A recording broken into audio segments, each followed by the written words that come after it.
ഇന്നൊരു ഞണ്ട് കറി ആട്ടോ, വാ ഉണ്ടാക്കാം. ആദ്യം ഞണ്ട് നന്നായിട്ട് കഴുകി വൃത്തിയാക്കുക. ഞാനിത് നേരത്തെ കഴുകി വൃത്തിയാക്കിയ ഞണ്ടാണ്. അതിനുശേഷം ഒരു ചട്ടി അടുപ്പത്ത് വയ്ക്കുന്നു. ആവശ്യത്തിന് വെളിച്ചെണ്ണ ഒഴിച്ച് വെളിച്ചെണ്ണ നന്നായിട്ട് ചൂടായതിന് ശേഷം നമുക്ക് വലിയുള്ളി ചേർക്കാം. ഞാനിവിടെ ഒരു 3 വലിയുള്ളിയാണ് ചേർത്തത്. അത്യാവശ്യം ഒരു മീഡിയം വലുപ്പത്തിലുള്ള വലിയുള്ളി. അത് നന്നായിട്ട് വഴറ്റിയെടുക്കുക. ഗ്യാസ് സ്റ്റവ് കത്തിക്കാൻ മറക്കരുതേ. നന്നായിട്ട് വഴറ്റിയെടുക്കുക. പെട്ടെന്ന് വഴറ്റി കിട്ടാൻ വേണ്ടിയിട്ട് അല്പം ഉപ്പും കൂടെ ചേർത്ത് കൊടുക്കുക. എന്നിട്ട് വീണ്ടും നന്നായിട്ട് ഇളക്കി കുറച്ച് നേരം ഒന്ന് നമുക്ക് അടച്ച് വെച്ചിട്ട് ഈ ഉള്ളി വേവിച്ചെടുക്കാം.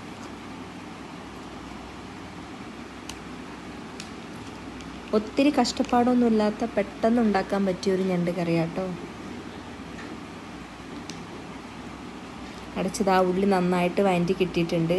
എന്നിട്ട് അതിലേക്ക് ആവശ്യത്തിന് കറിവേപ്പില, എരിവിനായ പച്ചമുളക്. ഇവിടെ എരിവ് എല്ലാവർക്കും കുറവാണ്, അതുകൊണ്ട് ഞാൻ 2 പച്ചമുളക് എടുത്തിട്ടുള്ളൂ. അത് നടുവായി ചീന്തി ഇട്ടിട്ട് നമുക്കതിലേക്ക് ചേർത്ത് കൊടുക്കാം.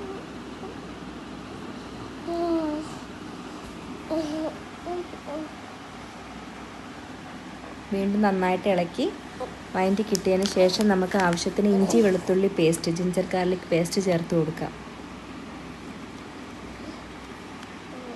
വീണ്ടും നന്നായിട്ട് ഇളക്കുന്നു. അതിനുശേഷം നമുക്ക് തക്കാളി, ഒരു 3 തക്കാളി അരിഞ്ഞതാണ് കേട്ടോ അതും കൂടെ ചേർത്ത് നന്നായിട്ട് ഇളക്കി കൊടുക്കാം.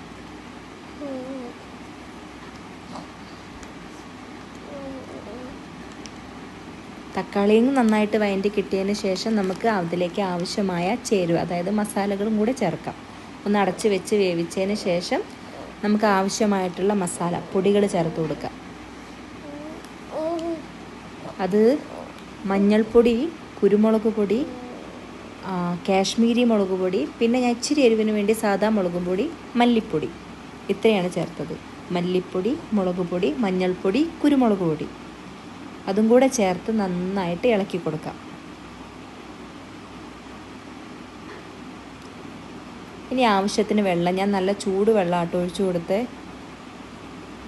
ഞണ്ട് വേവാനുള്ള വെള്ളം കൂടെ ചേർത്ത് നന്നായിട്ട് ഇളക്കി കൊടുക്കാം.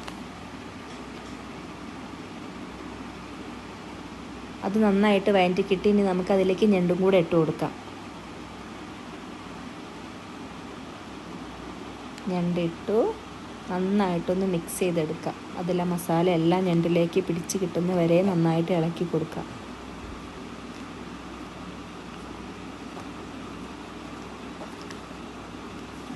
കുറച്ചുകൂടെ വെള്ളം ചേർത്തിട്ട് നമുക്ക് അടച്ച് വെച്ചിട്ട് വേവിക്കാം.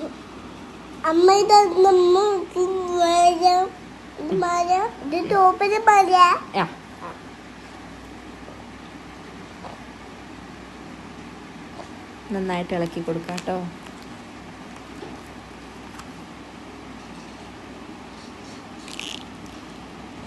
ആവശ്യത്തിന് ഞണ്ട് വേവാൻ എടുക്കുന്ന സമയം എടുത്ത് നമുക്ക് ഇപ്പോൾ ഞണ്ട് നന്നായിട്ട് വെന്ത് കിട്ടിയിട്ടുണ്ട്. ഇനി അതിലേക്ക് കുറച്ച് തേങ്ങാപ്പാൽ, ആ എരിവ് ഒന്ന് കുത്താണ്ടിരിക്കാൻ വേണ്ടി കുറച്ച് തേങ്ങാപ്പാലും കൂടെ ഒഴിച്ചു കൊടുക്കാം.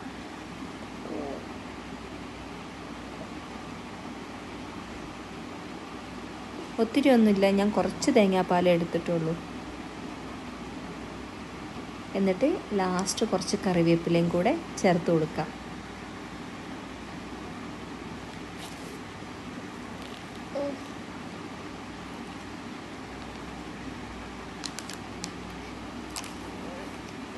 അതിനുശേഷം കുറച്ചും കൂടെ ഞണ്ട് നന്നായിട്ട് ഞാൻ തിളപ്പിച്ചെടുത്തു കേട്ടോ. എന്നിട്ട് നല്ലൊരു ബോളിലേക്ക് നമുക്ക് സെർവ് ചെയ്തെടുക്കാം. കണ്ടോ, ഞണ്ട് റെഡി. മോൻ സ്കൂൾ വിട്ട് വന്ന സമയമായിരുന്നു, ഉച്ചയ്ക്ക് വിട്ടിട്ടോ എന്ന്. അതുകൊണ്ട് അവന് ഞാൻ വേഗം ചോറ്, അവന് ഞണ്ട് അവൻ്റെ ഏറ്റവും ഇഷ്ടപ്പെട്ട ഒരു കറി ആയതുകൊണ്ട് അവന് വേഗം ഞാൻ ചോറ് വാരി കൊടുത്തു. അവനൊത്തിരി ഇഷ്ടപ്പെട്ടു. അതിനുശേഷം ഞാനും കഴിച്ചു കേട്ടോ. എനിക്കും ഇഷ്ടപ്പെട്ടു. ഞാൻ വല്ലപ്പോഴേ ഞണ്ട് കറി ഉണ്ടാക്കാറുള്ളൂ. എനിക്കിഷ്ടമായി.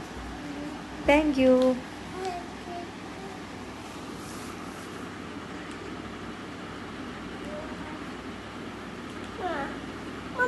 ബൈ.